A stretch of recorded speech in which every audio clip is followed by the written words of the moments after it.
Ciao,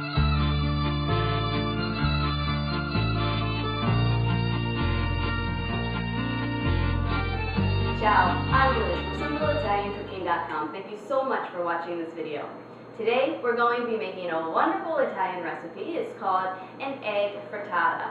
Well, actually it's really just called a frittata, but it's like an egg omelet, and you can put all different types of ingredients in it, but today we're keeping it very simple, and we're going to have a potato and garlic frittata. So I have a frying pan here. I'm using non-stick because I find that for myself that's a little easier to work with when dealing with frittatas.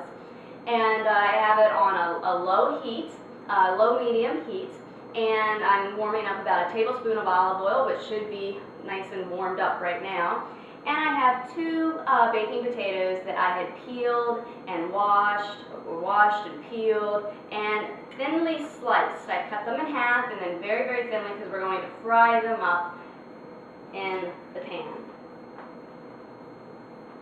So we'll let these cook for a few minutes, give them a good stir, and we'll be back.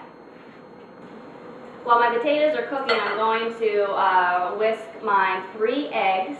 And they're coming along nicely, the potatoes, but I don't want to flip them or turn them until they begin to brown a little bit.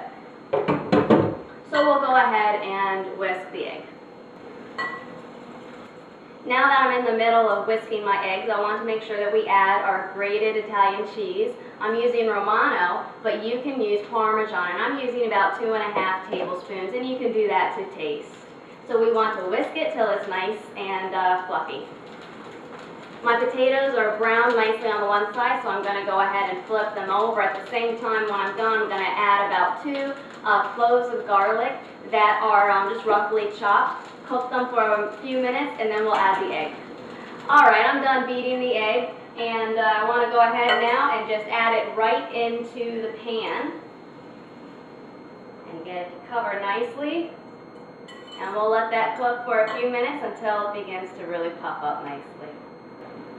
My potato and egg frittata, as you can see, can easily slide, and so I'm going to flip it, and then we're going to cook it for a few more minutes on the other side.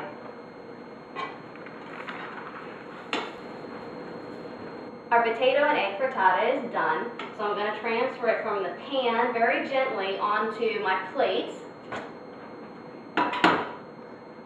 And we have a wonderful potato frittata. Well, I hope you enjoy this recipe in your own home. To print it out, please visit www.SimpleItalianCooking.com. And while you're there, if you haven't already, make sure to sign up for my weekly newsletter, where you'll get even more recipes, information, and tips that I know you'll find useful. Well, thanks again for watching this video. Molto grazie e ciao!